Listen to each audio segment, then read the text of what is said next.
Assalamualaikum warahmatullahi wabarakatuh. Selamat siang dan salam sejahtera buat kita semua. Apa kabar anak-anak ibu yang di rumah? Mudah-mudahan kalian selalu dalam keadaan sehat walafiat ya. Baiklah, ibu akan melanjutkan materi tentang teks eksposisi. Ini pertemuan yang kelima selanjutnya, materi selanjutnya. Kali ini ibu memberikan video tentang materi tentang menyusun teks eksposisi. Adapun materinya, sebentar ya.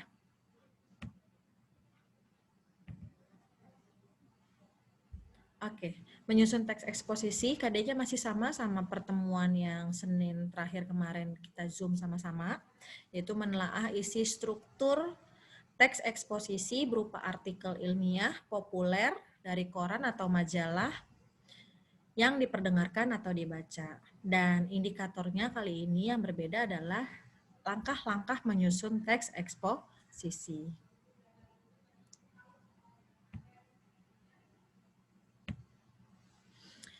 Langkah-langkah penyajian teks eksposisi seperti sudah dibicarakan di pertemuan yang sebelumnya bahwa teks eksposisi itu adalah menyajikan sejumlah pendapat atau argumen dari berbagai orang. Nah, tujuannya apa dari teks eksposisi? Yaitu untuk meyakinkan orang banyak atau orang lain. Karena apa yang disajikan dalam teks eksposisi ini semua tersaji berdasarkan fakta. Nah, dari fakta itulah untuk lebih meyakinkan kebenaran tentang isi teks eksposisi atau isi pendapat-pendapat atau argumen dari orang lain. Nah, setelah semua sudah dibahas, ada sistematika penyajian dari si teks eksposisi tersebut. Kemarin sudah kita bahas ya, ada tesis, ada rangkaian argumen, ada penegasan ulang. Nah, 3 hal itu merupakan struktur teks eksposisi. Nah, langkah-langkah penyajian pembuatan dari menyusun teks eksposisi ini tetap tahapannya menggunakan struktur teks eksposisi tersebut, namun ada tahapan-tahapannya. Adapun langkah-langkahnya, yang pertama untuk membuat atau menyusun teks eksposisi, satu, kita harus menentukan terlebih dahulu isi ataupun masalah yang akan dibahas. Dua, membaca berbagai sumber yang berkaitan dengan isu yang dipilih melakukan sejumlah pengamatan lapangan. Nah, kenapa kita ada poin yang pertama menentukan isi ataupun masalah yang akan dibahas? Karena kalau seumpamanya mau membuat teks eksposisi yang sifatnya ilmiah, kita harus tahu dulu isi topik yang akan kita bahas itu apa, biar kita tidak bingung untuk membahas tentang apa. Yang kedua, kenapa kita harus membaca berbagai sumber yang berkaitan dengan isu tersebut? Nggak mungkin kita lagi membahas COVID, tiba-tiba kita membahas dengan prestasi. Itu dua hal yang berbeda. Nah, jadi kita harus menentukan dulu topik atau isi masalah yang lagi dihadapin. Yang kedua, kita harus bisa membaca berbagai sumber tentang isu tersebut. Bisa dari majalah, bisa dari internet, dari radio, dari televisi, atau dari media-media yang lain. Nah, di poin yang ketiga, ada mendaftar. Artinya kita menuliskan topik-topik yang berkaitan dengan isu tersebut berdasarkan hasil apa yang sudah kita baca melalui pengamatan kita. Nah, di sini Bu Anita ambil contoh tentang sampah nih. Ada beberapa poinnya. Yang pertama, pentingnya penanganan sampah dalam menghadapi datangnya musim penghujan. Nah, ini topik tentang sampah ya. Yang kedua, kesemrautan kehidupan di suatu kota. Yang ketiga, pola hidup masyarakat dalam membuang sampah. Yang keempat, sikap-sikap pemerintah dalam penanganan sampah. Yang kelima, akibat-akibat pada bencana lingkungan. Yang keenam, solusi penanganan. Nah, ini daftar topik yang Ibu tuliskan, ada 6. Nah, dari 6 ini nanti kita akan buat paragraf teks eksposisi. Dari mana tambahan-tambahan kalimatnya dengan adanya kalimat topik? Nah, itu kaitannya adalah kita harus banyak baca dan melakukan berbagai macam pengamatan. Nah, dari 6 topik inilah nanti akan jadi 6 paragraf tentang penanganan sampah dan solusinya. Kita lihat yang poin keempat. Menyusun kerangka karangan struktur teks eksposisi. Nah, tadi kan udah nentuin topik-topiknya tuh, topik-topik yang disusun secara sistematis dengan pola tersebut. Nah, tadi kan ada 6 topik ya, dari A sampai F tuh. Nah, di sini kerangka utamanya kenapa balik lagi ke tesis, argumen, sama penegasan ulang, Bu Anita? Karena kalau mau membuat teks eksposisi, tetap harus ada yang namanya struktur teks eksposisi. Nah, struktur teks eksposisi lah nanti yang sudah jadi 6 paragraf itu kita masukin mana bagian tesis, mana rangkaian argumennya, dan mana bagian penegasannya. Nah, ada perincian topik nih. Perincian topik itu Bu Anita kosongkan. Kenapa Bu Anita kosongkan? Karena di sini nanti tesis, di sini isinya nih perincian topiknya apa aja. Yang kedua, rangkaian argumennya, perincian topiknya apa aja. Yang ketiga, penegasan ulang, perincian topiknya apa aja. Contoh misalnya, kita balik ke slide yang sebelumnya ya. Pentingnya penanganan sampah dalam menghadapi datangnya musim penghujan. Berarti kita masukkan yang A ini adalah sebagai tesis. B, C, D, dan E kita bisa masukkan sebagai rangkaian argumennya. Nah, yang F, solusi penanganan. Karena kalau bagian penegasan ulang, itu hampir sama dengan menyimpulkan dari bagian isu dan bagian rangkaian argumen. Jadi makanya harus ada solusi penanganannya. Lanjut. Nah, poin yang selanjutnya adalah yang kelima, langkah yang kelima, tadi udah 1 sampai 4, sekarang yang kelima, mengembangkan kerangka yang telah disusun menjadi teks eksposisi. Yang tadi tuh ya, sudah ada bagannya ya. Dalam tahap ini, kamu harus menjadikan topik-topik itu menjadi argumen-argumen yang jelas dan logis. Tapi tidak mengesampingkan kaidah-kaidah kebahasaannya. Jadi kalau kita menuliskan teks eksposisi tetap harus ada aturan kebahasaan yang perlu diperhatikan. Kayak kemarin tuh ya, ada persuasifnya, ada imbauannya, terus ada kausalitasnya, hubungan sebab akibat, terus ada yang lain-lain ya, ada 6 poin kemarin ya. Struktur unsur kebahasaan dari teks eksposisinya. Kita lihat di sini ada contoh yang Ibu tuliskan. Tadi tuh dari 6 topik itu kita jadikan paragraf teks eksposisi. Kita baca dulu yang pertama. Sampah merupakan masalah terbesar yang belum ada penyelesaiannya. Penanganan pembuangan sampah harus segera ditangani secepatnya agar tidak menimbulkan dampak bagi Kota Jakarta. Nah, di sini ada Ibu garis bawahi nih. Ini topik yang pertama. Dikembangkan lagi kalimatnya. Setelah dikembangkan lagi, kalimat yang dibuat, teks eksposisi yang dibuat harus sama dengan isu yang akan dibahas. Jadi tidak boleh berbeda.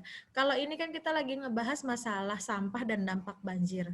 Jadi untuk kalimat selanjutnya juga kita harus membicarakan masalah sampah dan dampaknya. Ibu garis bawahi. Pentingnya penanganan sampah dalam menghadapi musim penghujan ini harus segera diatasi oleh pemerintah terkait. Karena akan berdampak buruk bagi daerah-daerah rawan banjir seperti Ibu Kota Jakarta. Titik. Ini paragraf yang pertama. Jadi paragraf pertama sama paragraf kedua ini adalah bagian dari tesis. Kita lanjut. Ibu garis bawahi pula. Ini topik yang kedua ya, yang B ya. Kesemerawutan kehidupan di suatu kota juga mempengaruhi karena banyak warga yang tinggal di daerah pinggir kali. Hal itu menyebabkan resapan air atau drainase semakin berkurang. Itulah sebabnya pemerintah daerah setempat perlu menata tempat tinggal yang berada di pinggir kali tersebut.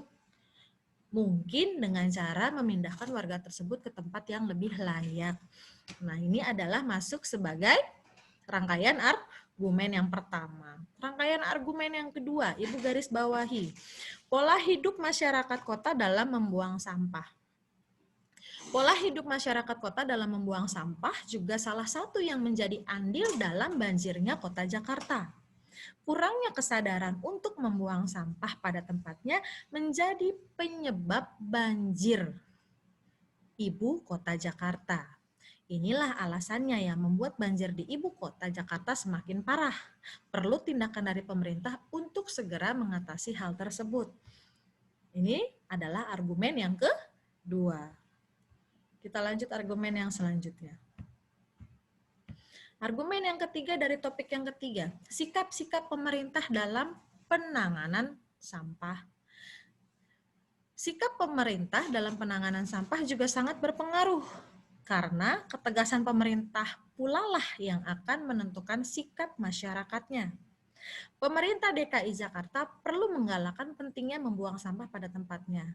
Dengan begitu, akan timbul rasa kesadaran di masyarakat untuk membuang sampah pada tempatnya. Itu sikap pemerintah. Argumen yang ketiga. Argumen yang keempat, adapun akibat-akibat pada bencana lingkungan, yaitu banjir di ibu kota Jakarta akan sulit diatasi. Kurangnya kesadaran masyarakat dalam menjaga lingkungan untuk bersih dan sehat.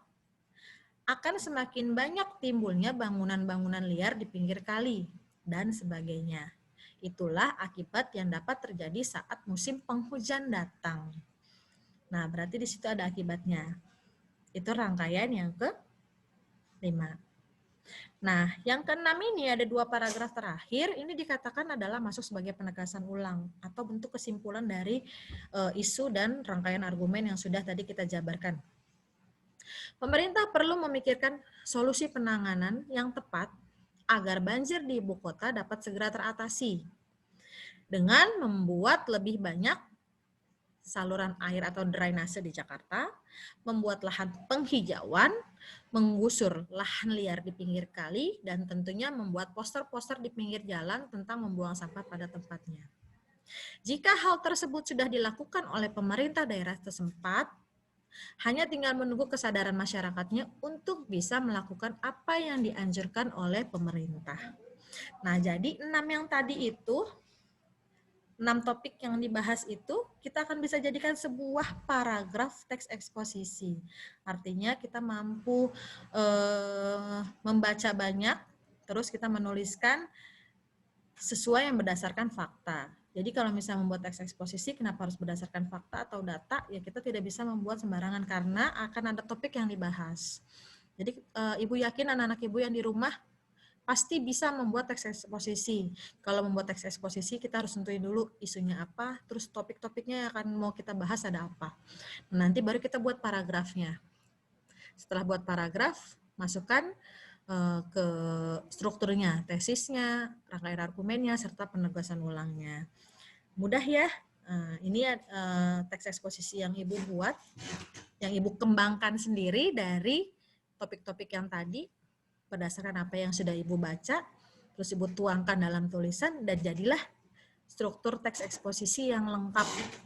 Nah, kenapa di garis bawahi yang tadi itu, bahwa tadi ada topik yang sebelumnya sudah Ibu jelaskan, nah Ibu masukkan ke teks eksposisi. Ibu yakin anak-anak Ibu yang ada di rumah juga pasti bisa, kalau mau mencoba. Jadi jangan sampai bilang tidak bisa ya, nah, karena kita semua pasti bisa, nggak mungkin nggak ada yang nggak bisa kalau kita mau mencoba. Jadi kalau membuat teks eksposisi, kok panjang banget sih Bu?